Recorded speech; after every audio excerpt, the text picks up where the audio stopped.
Hello, my dear plus 2 students. Just one day left in your board exam, and I have an important announcement to make. जब हम mock test की practice start करने लगे थे तो मैंने आपको सिखाया था कि अपने आंसर नंबर को हाईलाइट करके सेंटर में लिखना, ठीक है। लेकिन अब हमारी जो CBSE ने मार्किंग है वो ऑफलाइन से ऑनलाइन स्क्रीन मार्किंग कर दी है टीचर्स के लिए। तो अब आपको आंसर नंबर कैसे लिखना है, ध्यान से देखो।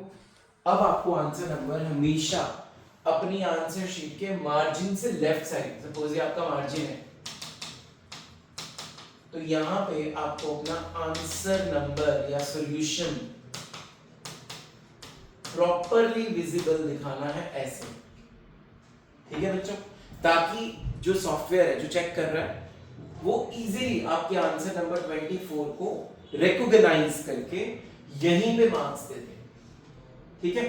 तो जब टीचर ने मार्किंग करनी है ऑनलाइन, उन्होंने यहीं पे मार्क्स अलॉट करने हैं, तो आंसर नंबर को वो तभी उठा पाएगा सॉफ्टवेयर अगर वो क्लियरली विजिबल होगा।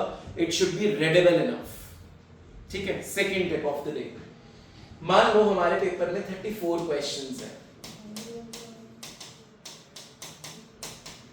and this paper is divided into two parts, part A and part B। और पार्ट ए में सपोज करते हैं 21 क्वेश्चंस हैं।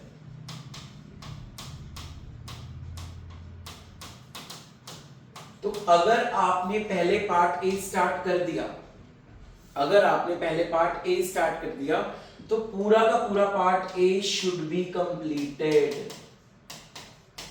कंप्लीट करने के बाद ही आप किसमें स्विच करोगे, पार्ट बी में। और जब पार्ट बी स्टार्ट करोगे उसमें बड़ा बड़ा सेंटर में लिखना है कि हम पार्ट बी शुरू कर रहे हैं, ठीक है।